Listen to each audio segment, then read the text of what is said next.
Assalamualaikum Bu. Waalaikumsalam. Sampai duduk Bu. Waalaikumsalam. Silakan duduk. Assalamualaikum. Waalaikumsalam. Silakan duduk.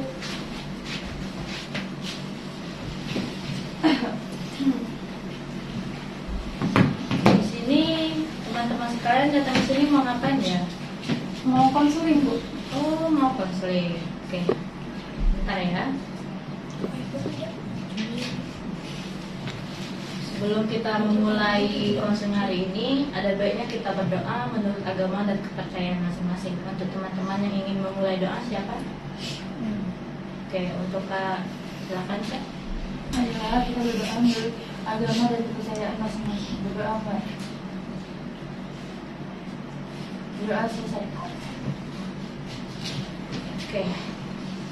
Sesi doa sudah selesai. Sebelum kita memulai hari ini, untuk mencairkan suasana, di sini Ibu ingin memperkenalkan dulu. Ibu sebagai konseling kalian hari ini akan memfasilitasi konseling kelompok hari ini ya. Untuk mencairkan suasana, mari kita mulai dengan perkenalan unik. Setiap orang akan menyebut nama yang diawali dengan tumbuhan yang mencerminkan kepribadian kalian. Untuk teman-teman, siapa dulu yang ingin memperkenalkan diri? Oke, untuk Kakak. Oke, terima kasih. Perkenalkan, saya Bunda Rati. Terlihat muda tapi sudah terkejar untuk menghadapi segala cuaca. Saya Mawar, cantik tapi peduli untuk hidup.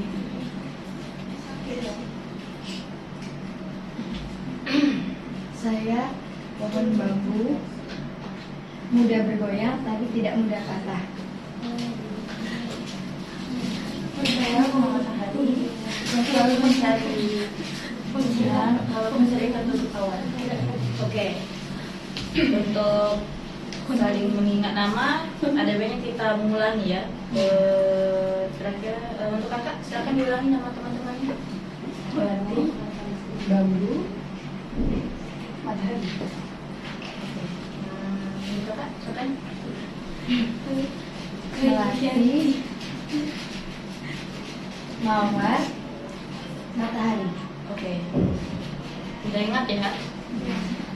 Baik, sebelum kita mulai, ada beberapa aturan dan teknik yang perlu kita sepakati dan kita pahami. Sebelum itu, apakah di sini udah tahu apa itu konseling kelompok? Belum ya. Baiklah, berhubung kalian belum tahu, saya akan menjelaskan apa itu konseling kelompok. Konseling kelompok adalah suatu bentuk layanan atau bantuan yang diberikan oleh seseorang konselor kepada individu yang membutuhkan untuk menyelesaikan masalah yang sedang dihadapi. Namun, berbeda dengan konseling individu, konseling kelompok dilakukan dalam suasana kelompok yang melibatkan beberapa orang dengan tujuan saling membantu dan proses pemecahan masalah dan pengembangan diri. Apa di sini udah mengerti apa itu konseling kelompok? Oke.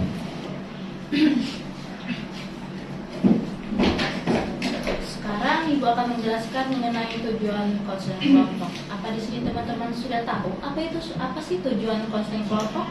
Belum. Oke. Di sini Ibu akan menjelaskan secara garis besarnya saja apa itu konseling kelompok. Tujuan konseling kelompok itu terbagi menjadi 4, yaitu pertama pemecahan masalah, kedua pengembangan diri, ketiga perubahan perilaku, dan keempat meningkatkan kualitas hidup. Apa di sini teman-teman sudah paham? Insya Allah sudah. Sudah. Selanjutnya yaitu sekarang, apakah sudah paham apa itu konseling kelompok? Sudah. Apakah kira-kira kalau Ibu ingin kalian mengulangi, apakah kalian bisa? Bisa. Coba untuk Kak Lati. Oke, untuk layanan konseling kelompok itu sendiri, menurut saya adalah suatu layanan yang bertujuan untuk membantu seseorang atau kelompok yang untuk menyelesaikan masalahnya sendiri. Oke. Baiklah, selanjutnya saya akan menjelaskan teknik apa saja yang akan kita gunakan untuk konseling kelompok hari ini. Teknik yang akan kita gunakan hari ini adalah teknik self help group. Apakah di sini tahu tentang teknik tersebut? Belum. Oke, baiklah, saya akan menjelaskan apa itu teknik self help group. teknik self-help group dalam konseling kelompok merupakan pendekatan yang memperdayakan individu untuk saling membantu dan mengatasi masalah yang mereka hadapi. Dalam kelompok ini, para anggota berperan aktif dalam proses penyembuhan dan pertumbuhan diri. Apakah di sini teman-teman sudah paham? Insya Allah sih. Oke. Di sini Ibu akan menjelaskan tujuan teknik tersebut. Kira-kira apa di sini teman-teman bisa menebak apa sih tujuannya dengan teknik tersebut? Enggak. Oke. Di sini Ibu hanya menjelaskan secara garis besarnya saja. Tujuan teknik self-help group yaitu membangun dukungan sosial seperti membentuk jaringan sosial yang kuat di antara anggota kelompok. Yang kedua, meningkatkan rasa percaya diri seperti membantu anggota lebih merasa percaya diri dalam menghadapi tantangan hidup. Yang ketiga, mengembangkan keterampilan coping seperti membekali anggota dan keterampilan untuk mengatasi masalah secara efektif. Yang keempat yaitu mengubah pola pikir seperti membantu anggota untuk mengubah pola pikir negatif menjadi positif. Nah, dan yang terakhir saya akan membaca aturan dan kontrak dalam konseling ini. Apa teman-teman sudah tahu apa sih kontrak dalam konseling itu? Belum. Oke, di sini Ibu akan menjelaskan kontrak sebelum kita melakukan konseling. Yang pertama, kita harus menjaga kerahasiaan. Yang kedua, menghormati saat orang lain berbicara. Dan ketiga, tidak menghakimi. Dan keempat, memberikan dukungan positif. Apa teman-teman setuju? Setuju. Baik, berhubung suasana saat ini sedikit tegang, kita akan melakukan permainan. Sekarang kita akan melakukan permainan. Apa teman-teman ada usulan? Baiklah. Di sini Ibu ada game sendiri. Gamesnya seperti ini. Kalau claps kalian tepuk tangan, kalau boom kalian tepuk meja, dan kalau candy kalian akan merebutkan satu barang yang ada di tengah. Oke? Ini dua. Iya. Siapapun yang kalah akan mendapatkan hukuman. Oke? Barangnya ada satu. Silakan berdiri, Nak.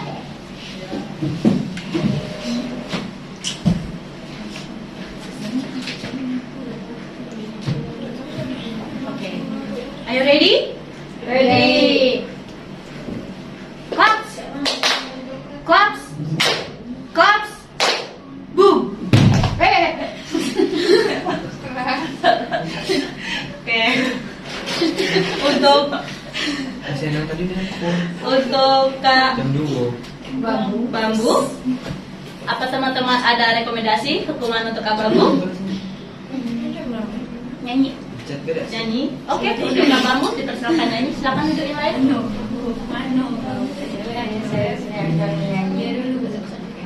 Balokku ada 5, rupa-rupa warnanya, hijau, kuning, kelabu, merah muda dan biru. Balokku balon hijau dot, hatiku sangat kaya. Balonku tinggal 4, ku pegang erat-erat. Oke, kita ulang lagi ya, karena kalau Ibu lihat kalian masih agak tegang ya. Oke, silakan berdiri lagi. Miss-nya sama seperti tadi ya. Ya. Oke. Boom. Claps. Claps. Claps. Claps. Boom. Boom. Boom. Claps. Agak cepet ya. Oke. Claps. Claps. Claps. Claps. Candy.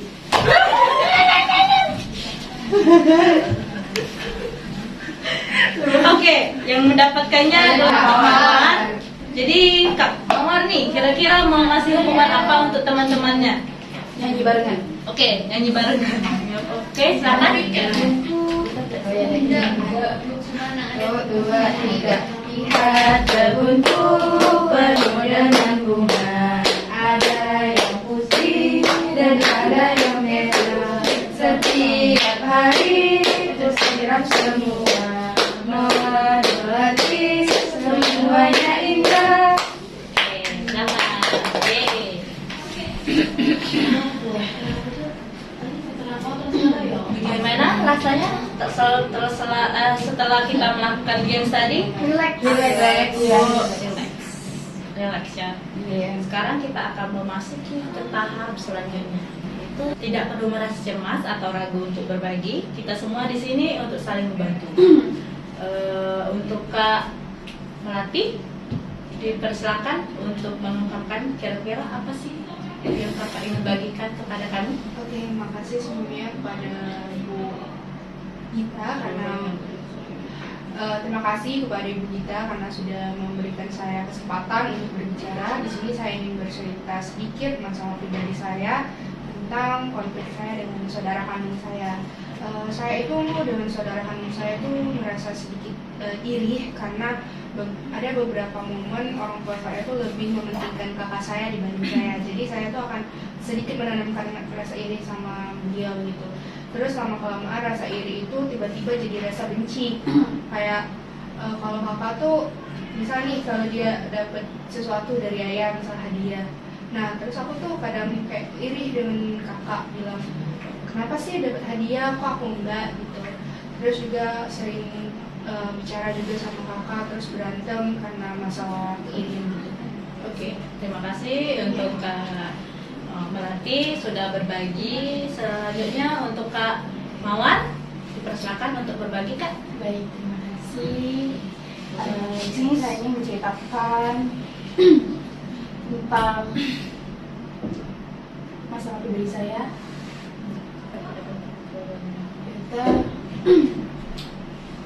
Saya sekarang kan kuliah. Dan tadinya kemarin tuh tidak ada persetujuan dari keluarga sehingga ibu dan ayah saya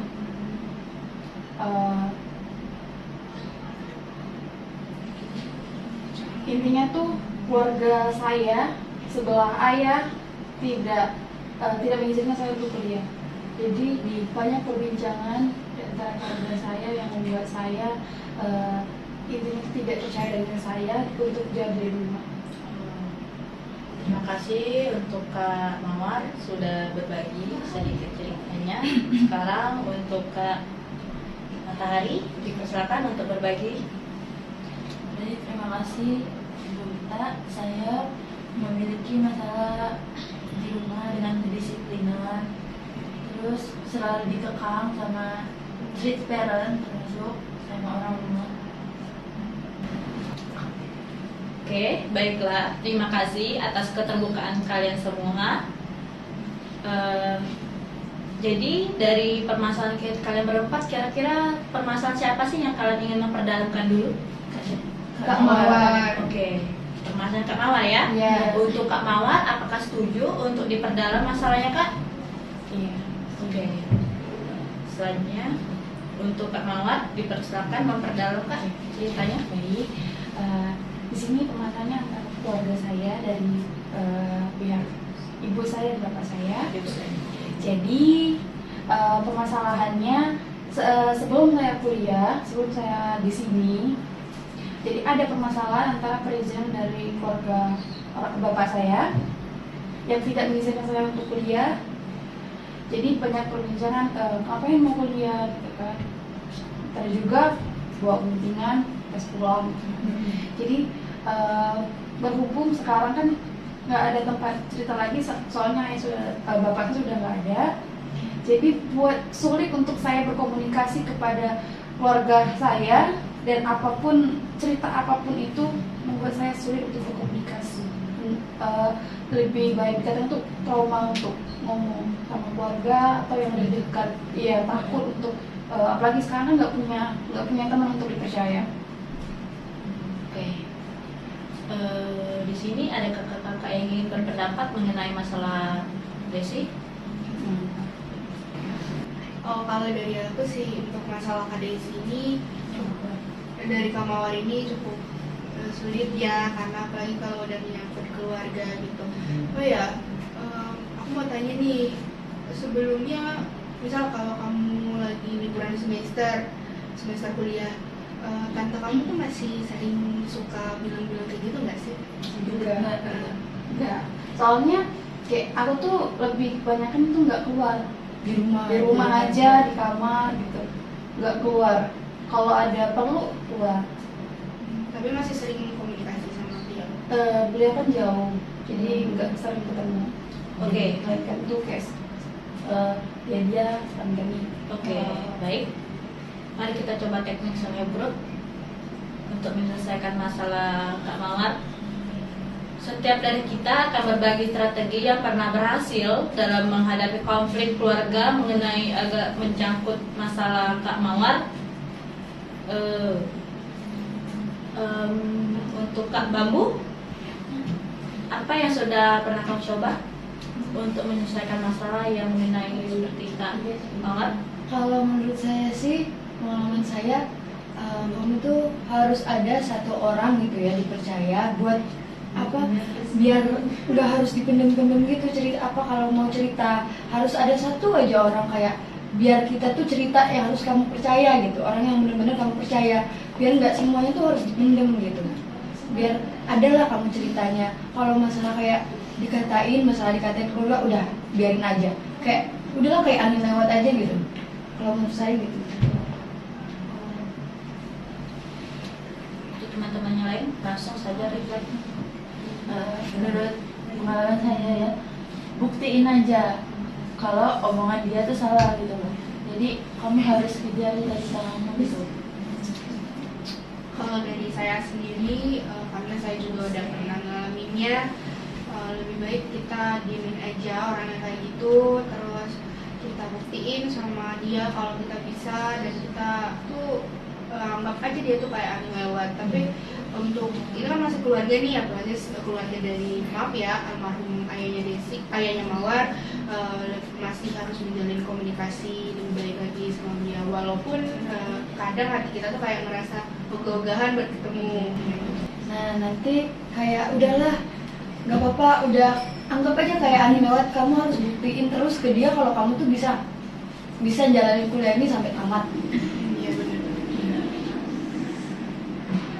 Iya, kalau misalnya kan dia nih jauh ya dari keluarga, jauh, misalnya dari saudara yang kamu, tapi dia tuh sekarang lagi jauh nih.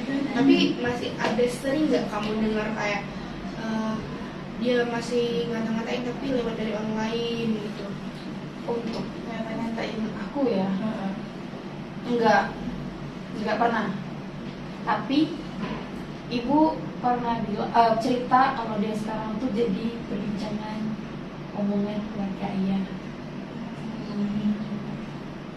Jadi tambah kepikiran dong aku di sini kan, mau cerita ke siapa, nggak ada yang mau cerita. Kalau aku juga sedih, otomatis ibu juga bisa sedih.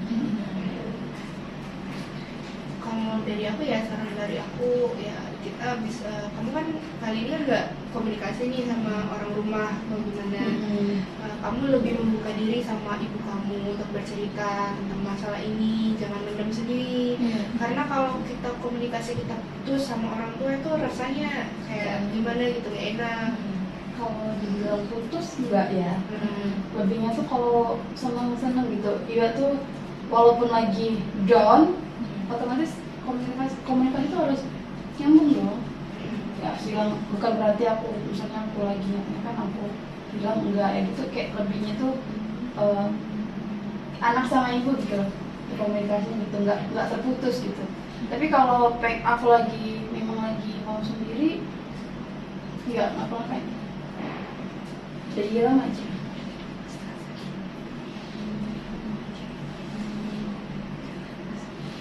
Pokoknya jangan pernah putus ya. Kalau misalnya harus kayak apa-apa cerita sama ibu kamu, kayak kalau ada masalah ya harus cerita. So gimana ya, kalau orang tua tuh pasti mau lah dengerin anaknya cerita, walaupun terkadang dirinya juga pasti sedih, tapi dia lebih mengutamain anaknya gitu. Kalau cerita agak masih takut ya. Sekarang ini lebih banyaknya tuh nulis. Kalau aku lagi emosi atau kalau aku lagi sedih, lebih banyaknya tuh ke buku deh.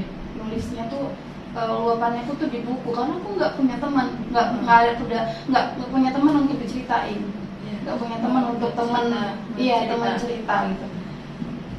Nah kalau aku sih, pengalaman aku emang aku suka nulis juga ya. Nah jadi apa-apa biasanya aku nulis, nggak apa-apa, mending kamu kayak gitu. Kalau misalnya kamu emang tenang dengan cara nulis itu, ya nggak apa-apa, kamu tulis aja semua masalah kamu di buku, udah itu udah kan enak, kan ngerasa enak, ya nggak apa-apa sih. Kalau di sisi lain emang dia nyaman kayak gitu, nggak apa-apa.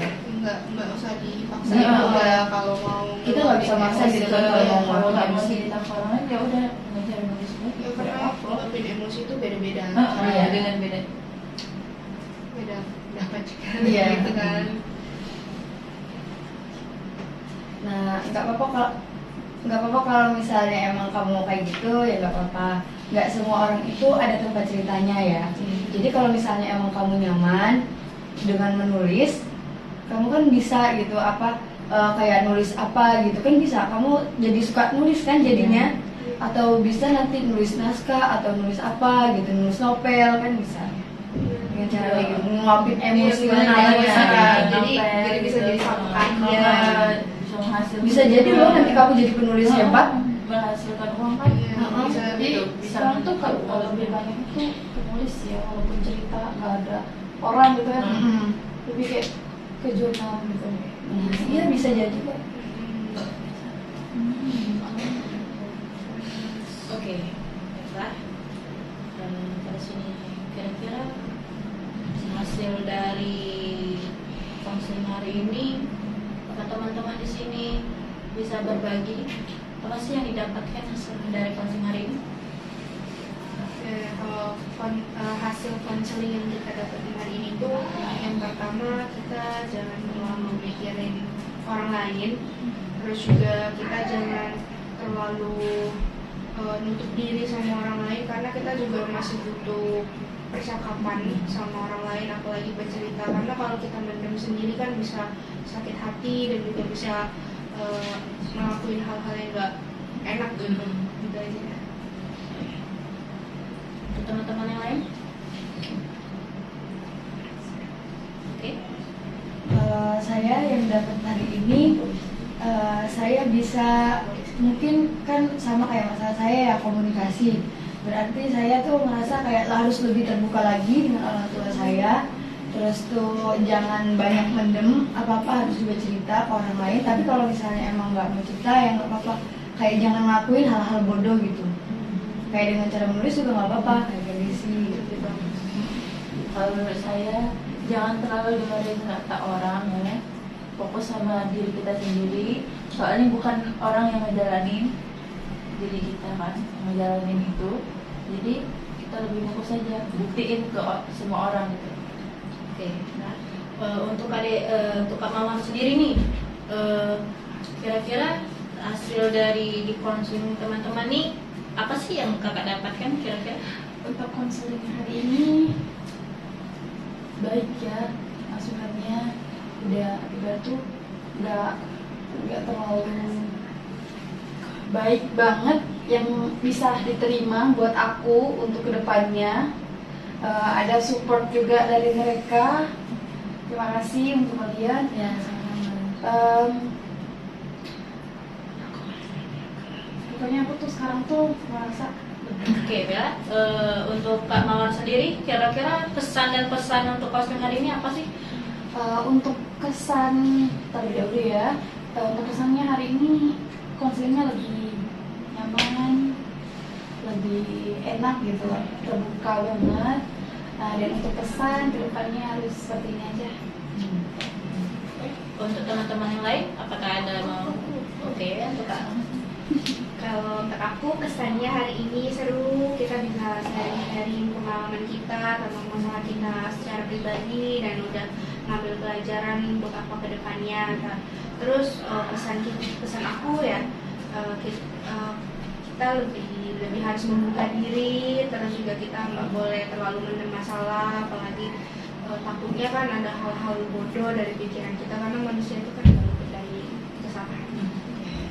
Untuk teman-teman yang lain, Saya untuk Kak Bambu.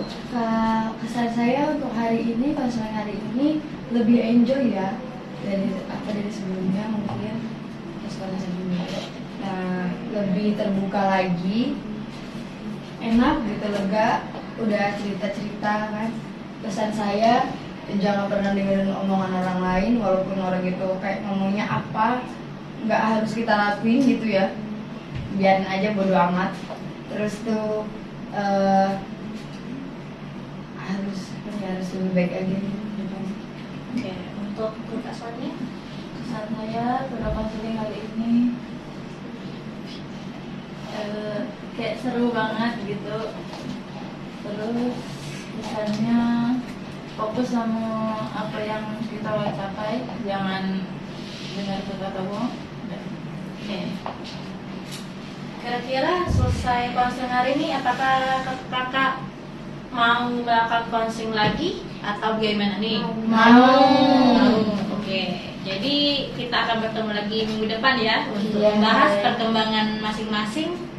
Apalagi untuk Kak Mawar, Ibu ingin tahu kira-kira perkembangan untuk minggu depan tuh udah bagaimana ya? Terima kasih atas partisipasinya.